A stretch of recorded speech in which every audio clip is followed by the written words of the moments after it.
These three narratives from the Christian tradition are rich in their exploration of human nature, consciousness, morality, and the complex dynamics of human life.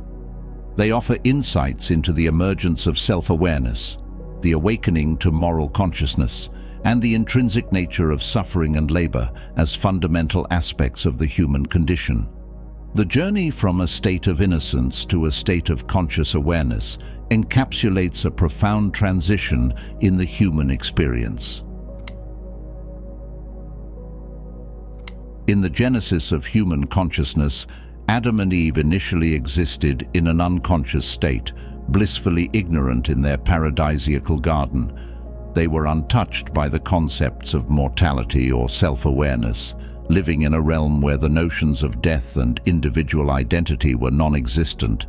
This serene ignorance was disrupted when Eve, influenced by a serpent's cunning, consumed an apple, a symbolic act of awakening. This fruit opened her eyes to the stark realities of existence, and she, in turn, shared this enlightenment with Adam. As they both partook in this newfound awareness, their first realization was their own nudity. This was not merely a physical revelation, but a profound awakening to their vulnerability and the finite nature of their lives. Such awareness led them to cover themselves, an act symbolizing the emergence of self-consciousness, a trait that sets humanity apart from the rest of the animal kingdom. This narrative is laden with multiple layers of complexity. The awareness of one's nudity transcends the mere physical realm, serving as a metaphor for the exposure of one's inherent flaws and the acknowledgement of one's mortality. This is partly why humans universally wear clothing, a practice that serves numerous functions ranging from protection to the expression of cultural identity. In a broader sense, clothing acts as a shield, not only against the elements, but also against the vulnerability and scrutiny of others. The emergence of self-consciousness in humans represents a significant departure from the rest of the animal world. While certain animals possess basic self-recognition abilities, humans have developed a far more complex sense of self.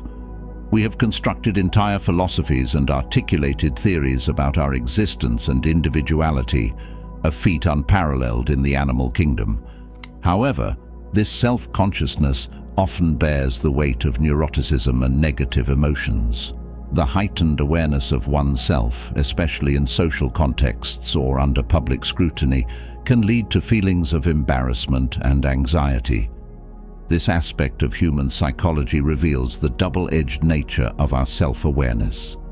Further, the story delves into the relationship between self-consciousness, vulnerability, and the moral distinction between good and evil. The awakening of Adam and Eve to their own vulnerabilities brought with it a profound understanding of the potential to inflict harm. This knowledge marked the birth of moral consciousness, enabling them to distinguish between right and wrong actions based on their consequences, especially in terms of causing suffering to others. The consequences of Adam and Eve's actions lead to a shift in their existence. Despite divine warnings, their pursuit of knowledge and understanding led them away from their initial state of innocent ignorance. Consequently, they faced expulsion from Eden. This transition signified the onset of human suffering and labor, marking these as fundamental elements of the human condition. This tale encapsulates a profound theory of suffering as an inherent component of self-conscious existence. Suffering, according to this narrative, is not merely a product of external societal or environmental factors, but is deeply embedded in the very fabric of being human. This concept invites a more introspective understanding of suffering, emphasizing the role of self-awareness and vulnerability in shaping the human experience. The narrative continues with the story of Cain and Abel, further exploring human responses to inequality and rejection.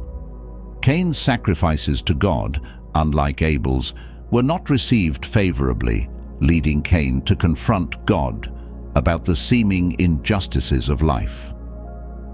God's response to Cain highlights the importance of personal responsibility and the dangers of harboring sin and resentment.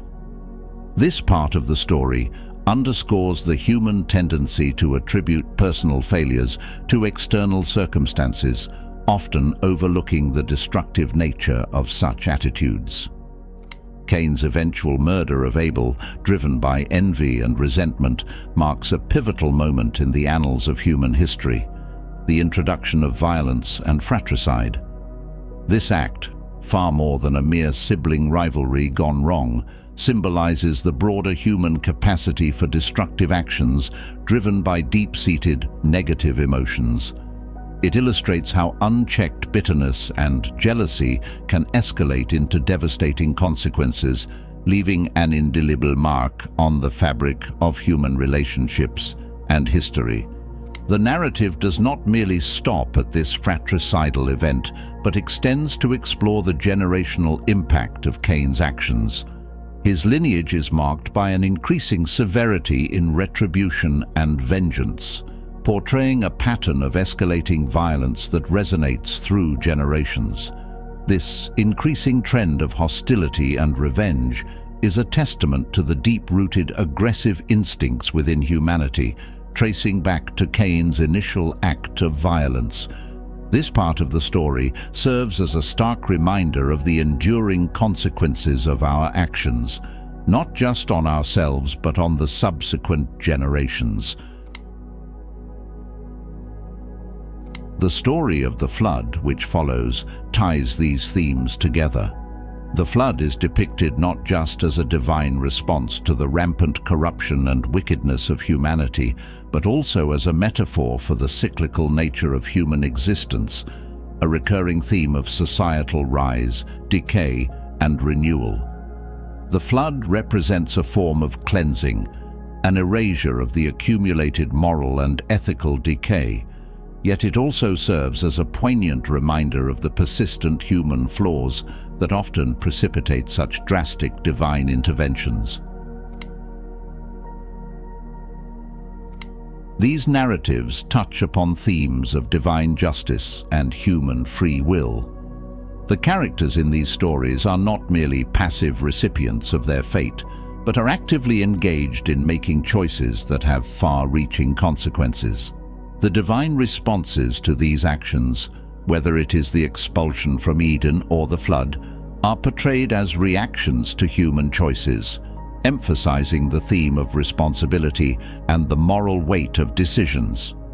In addition to exploring the individual journey, these stories also delve into the collective human experience, the dynamics of family, societal structures, and the consequences of human actions on a broader scale. The story of Cain and Abel, in particular, illustrates the complexities of sibling relationships, the impact of parental favoritism, and the broader implications of individual actions on familial and societal harmony. The stories also highlight the transformative power of suffering and the potential for growth and learning through adversity. The expulsion from Eden, for instance, while representing a loss of innocence, also marks the beginning of a journey towards self-discovery, resilience, and adaptation. The challenges faced by Adam and Eve, and later by their descendants, serve as catalysts for development and change, illustrating the complex relationship between suffering and growth. In summary, these ancient stories, rich in symbolism and metaphor, provide a deep well of wisdom on the human condition. They challenge us to reflect on our own lives, our choices, and their impact on ourselves and others. These narratives encourage a deeper understanding of the inherent complexities of being human, the moral dilemmas we face, and the continuous quest for meaning and purpose in our lives. Through these stories, we are invited to contemplate the profound questions of existence, morality, and the intricate tapestry of human relationships and society.